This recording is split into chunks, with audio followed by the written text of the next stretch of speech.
Hello, this is my second AMA video where you guys send in questions and I'm answering them. And today is a question from Mr. Armand Rosamilia. A funny joke about Armand Rosamilia is that if you're anything like me and you have a spouse that will listen, then you talk writing and books and everything else just all the time. You just talk their ear off. And people that you network with, and they get to know your friends' names and stuff like that. Well, 3 years ago when I first met Armand Rosamilia, I was talking to my wife, and I said, hey, I'm going to be on this guy's podcast, or whatever it was that I was saying, Armand Rosamilia. And then every time I said his name, I always said his last name too, Armand Rosamilia. And I told my wife, I said, I just can't say his first name because his first name and his last name together just really roll off the tongue, and they sound awesome together. So now it's a running joke. And if I ever just say Armand, then she'll go like, Armand who? And she obviously knows who I'm talking about. But anyway, this question is from him. He wants to know, is it draining for you to write such emotional stories? I don't know that I would say it's draining, but there were 3 books that I wrote that in some way they were draining. And I've plucked those books because I read this question ahead of time. I plucked those books to show off right here. The first one is Wildflower. The cover is done by yours truly. And when I wrote Wildflower, I had to do a ton of research on heroin use, and that was really sad. Doing all that. My hometown has a serious drug problem, and a lot of that is from heroin. And when I wrote Wildflower, it was while some fentanyl laced heroin was going around here, and people were dropping like flies. The hospitals were running out of Narcan. It was terrible. So Wildflower was kind of my reaction to what was going on. And when doing research for the book, I watched a lot of videos of people overdosing, nodding off, booting up, etc. I also visited message boards that glorified the use and traded tips on the best methods and materials for cooking it, shooting it, everything else. It was really sad to see so many people completely lost. Like this was just some tip site that you go to learn how to, I don't know, to play video games better or something. I don't know. It was just really sad. So in everything being so sad and everything is probably why this is the one book I've written where there is no glimmer of hope whatsoever. So yeah, Wallflower. Another one would be, pardon me, The Pale White, which I have right here with this is actually a really dark version.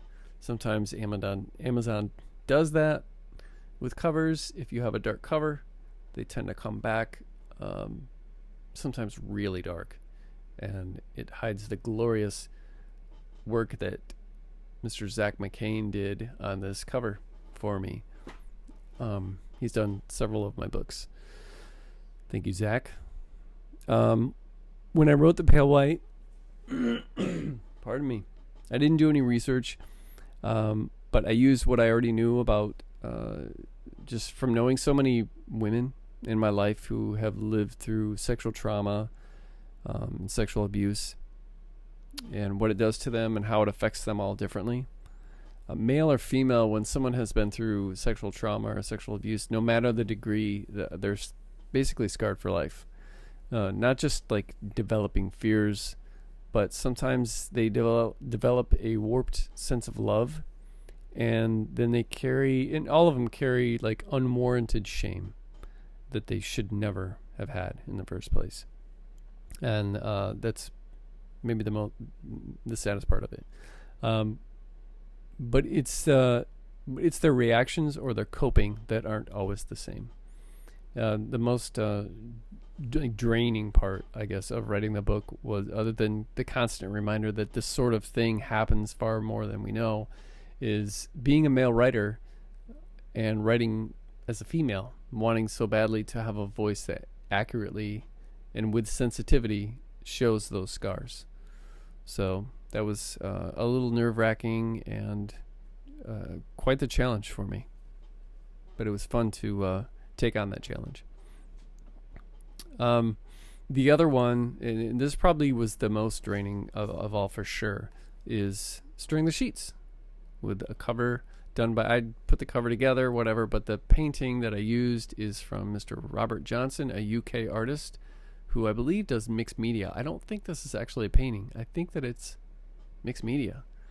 Great guy. All he did was charge me a signed book to use this gorgeous painting. And when he read the book and his wife read it, they both agreed that this painting was made for this story inside. So thanks again, Robert, for allowing me to use that and for your kind words. Robert also sent me a really nice high quality print of the entire painting.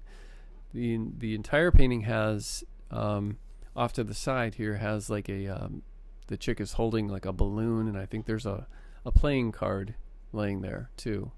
Really cool. His stuff is just amazing. Very dark, kind of macabre. Anyway, regarding the draining part of writing Stirring the Sheets was a long time ago. I lost someone very unexpectedly, and we were head over heels in love.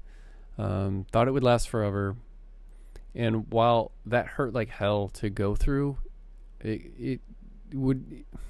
that hurt would never compare to what I would feel now if I lost my wife, who I've been with for 30 years.